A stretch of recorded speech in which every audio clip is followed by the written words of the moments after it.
एक चूड़ियां बेचने वाली को मुझसे प्यार हो गया। उसकी क्या कमाल मोहब्बत थी। वो जहां भी जाती वहां की मशहूर चीज मेरे लिए तोहफे में लाती थी। वो मेरी खातिर मेरे शहर में 4 साल तक रही। रोजाना मेरी मिन्नतें करती और रोती रहती थी। कहती होती थी कि मेरे नाल शादी कर ले। मेरे लगातार इनकार पर वो वापस अपने आबाई गांव झंग चली गई। कुछ अरसे बाद मैं अपने दोस्तों के साथ बाहू सुल्तान के मजार पर गया। मैं उधर मजार के बाहर खड़ा था कि पीछे से किसी ने मेरा बाजू पकड़ा। देखा तो वही चूड़ियां बेचने वाली थी। खुशी के मारे वो कहने लगी कि आकिब, मेरी दुआ रंग ले आई, तेरा दीदार हो गया, शादी ईद हो गई। मैं जब भी दरबार पर आती थी आकिब तुझे मांगती थी। अब तेरे लिए बैठी हूं, शादी नहीं की। फिर उसकी आंखों में आंसू आ गए। कहने लगी, भीख मंगना, चूड़ियां बेचना मेरा कसूर तो नहीं है ना। ये तो मेरी किस्मत का, मेरे नसीब का कसूर है। तो सजा मुझे क्यों मिल रही है। वो सबके सामने मेरे गले लग के रोने लगी। कहने लगी कि एक दफा मेरे साथ मेरे घर चलो। मेरे पांव पकड़ लिए। सब लोग देख रहे थे।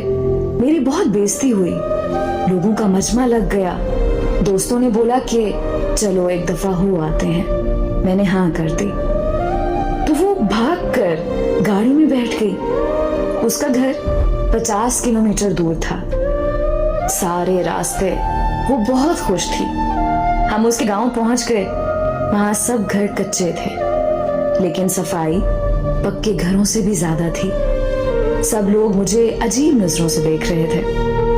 हम उनके घर पहुंचे तो उसकी सब सहेलियां जमा हो गईं। फिर उसने हमारे लिए क्या मजे का खाना बनाया। उसके घर वालों ने मुझे बताया कि ये लड़की तो सारा वक्त तुम्हारे नाम की तस्बीह करती रहती है। और फिर जब हम वापस आने लगे तो उसकी आंखों से आंसू नहीं रुक रहे थे। मेरे हाथ चूमकर कहने लगी कि तेरा कसूर नहीं है, मेरी किस्मत का कसूर है जो मैं चूड़ियां बेचने वाली के घर में पैदा हुई। बड़ी मुश्किल से हम सब ने उसे चुप कराया और फिर हम वापसी के लिए निकल आए। मैं कार के शीशे में से देख रहा था कि वो तब तक देखती रही जब तक हमारी गाड़ी उसकी नजरों से दूर नहीं हुई। वो हमारी आखिरी मुलाकात थी। फिर एक दिन मेरा उससे मिलने को दिल किया तो मैं उसके गांव चला गया।